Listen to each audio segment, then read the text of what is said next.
Welcome back to another video. I was going to say this is going to be a rainy day vlog, however the rain's just stopped and the sun has just come out, so it's a little bit windy. So I'm hoping you can hear me because I'm using the mic on the GoPro today because I still need to buy a new mic. But I thought we could check on the seedlings, and then I want to tidy out my pots with some of my tulips in, and then I've got something to plant in the front garden in the patio pot, and also I need to feed my rose because I've still not done that, so I need to find my rose feed to start off with.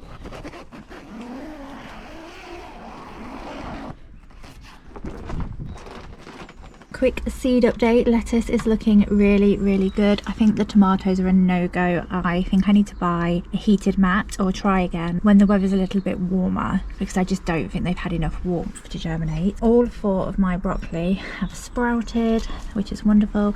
I have a feeling this runner bean is doing something because I can see the top of it, so it's obviously pushing it up. No other movement in there so far, but I've just noticed that one of my zinnias has sprouted. Oh, I've got 2 on there as well. That's exciting.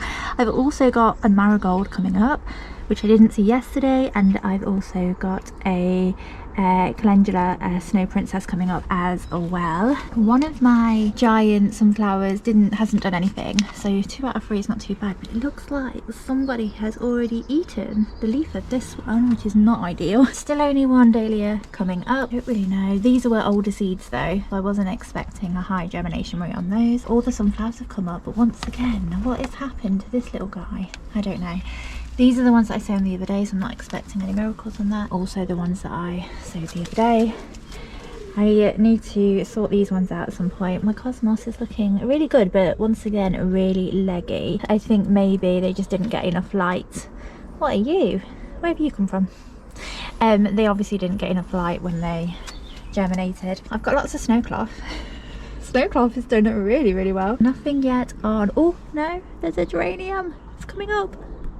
How exciting. I can just see the little green. I did write down what they were. Can't remember off the top of my head. No sign on spinach yet.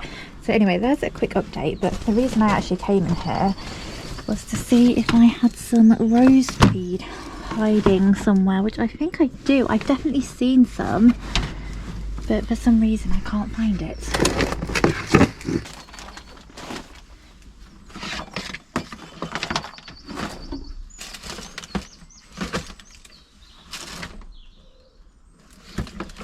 Okay, welcome to our garage. Now I definitely have some, oh, is this it? Yes, I knew I had some. Let's get the roses fed.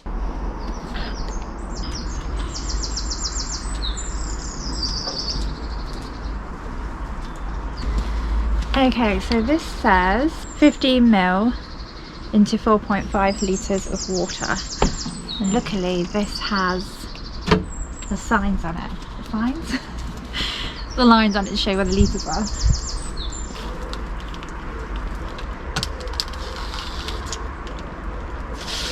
Okay. And I don't know why our thing is leaking, which is not ideal.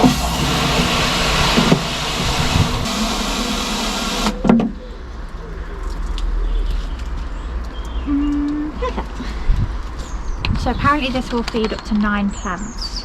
I've got 2 roses back here, and then I've got the climbing rose in the front garden, and then 3 shrub roses. This looks like it's got glitter in it. Interesting. Right, let's give the roses a feed.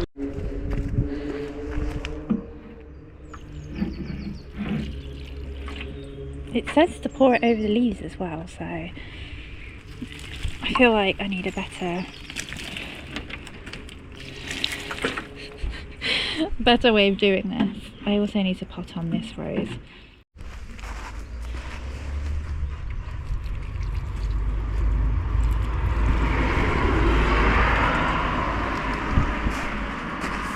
how well that rose is doing. Quick cheeky look at the hydrangeas.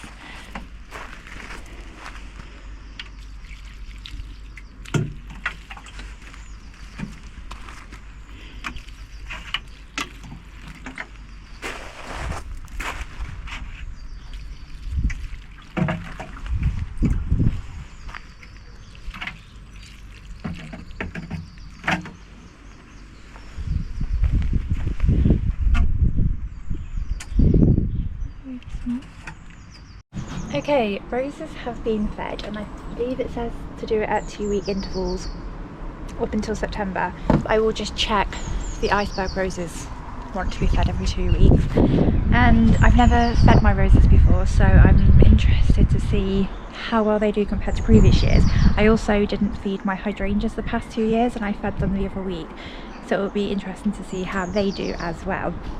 But now I'm going to tidy up the plant pots down in this corner and then sort the pot out in the front garden.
Okay, the sun is coming out now. I'm actually going to feed the rest of my plants because I thought I'm feeding everything else, so I may as well. So I'm going to like dilute 2 different options of this, 2 different sets of this. One which is a little bit more diluted for my seedlings that have already got their first set of true leaves, and then a stronger dose, the normal dose for everything else. And once again, I don't normally feed my plants. I bought this last year and I never used it. I'm excited to see how it fares up. And once again, it says every 2 weeks from early spring to late summer for spectacular results. And this is the one I'm using. It's just the Miracle Grow all-purpose water soluble plant food. Let me find my little watering can, and we'll do the seedlings first and then we'll do the pots. It's like a bright blue, which is really interesting. Right.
Okay, seedlings done. So beds, borders, pots, containers and baskets. 1 large spoonful in 4.5 litres of water.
Okay, that is done.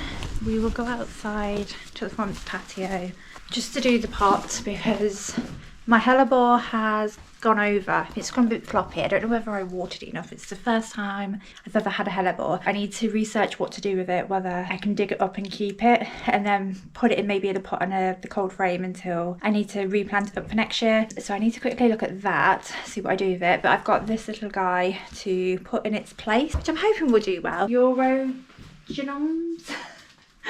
I know what it's called, I just don't know how to pronounce it, but I'm glad I know what it's called because it's got no label on the pot. What should I do with my hellebores after flowering? Cut away old tatty or damaged leaves at the base, prevent disease and show off new foliage. You can deadhead old flower stalk, prevent heavy self-seeding.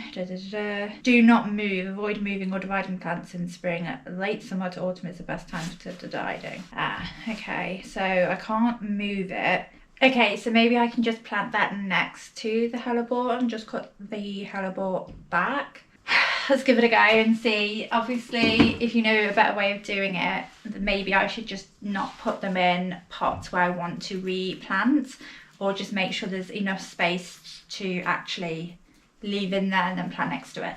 But I need to get a tag to put in the pot so I remember that there is a hellebore in there, because I will forget. I tell you what, I'll write it in my journal and then I won't forget what's in that pot, but I might still need to get some more plant identifier tags so I can just label it. I don't want to move it if it says don't move it, because it wasn't cheap. It was like £10 for one plant. It's looked beautiful, but I'll show you, it has flopped over. So as you can see, and I mean it does say sometimes they sprung back up, but you can obviously tell this is done. I feel like I have got enough room to next to it either side to plant the other plant, so we'll see how we go.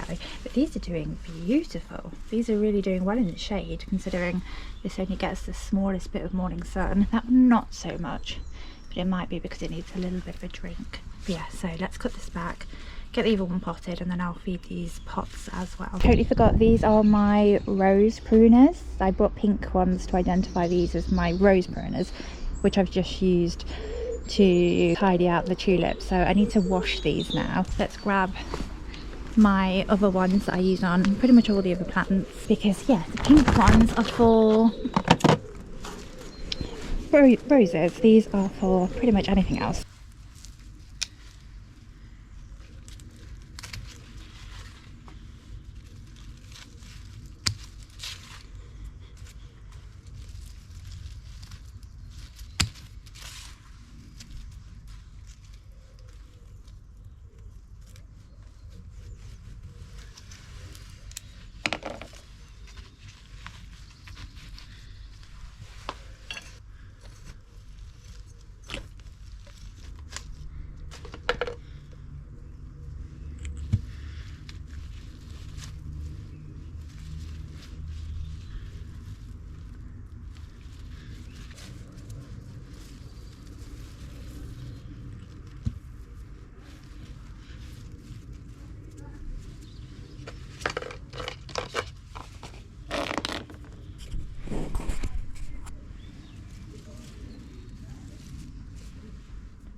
I'm done. That was so quick and easy for today's garden job. Here's a reminder to feed your plants if you've not done so already.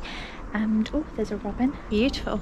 I got really distracted then. Also, the bluebells that I planted the other side of the brook, none of them have come up, and I have seen squirrels rummaging around there, and I think the squirrels have got to all of the bulbs. So at least I'll know not to plant them again this year if the squirrels are just going to eat them. Never mind, it was worth a try. Anyway, I will catch you all in the next video. Thanks for watching. Bye.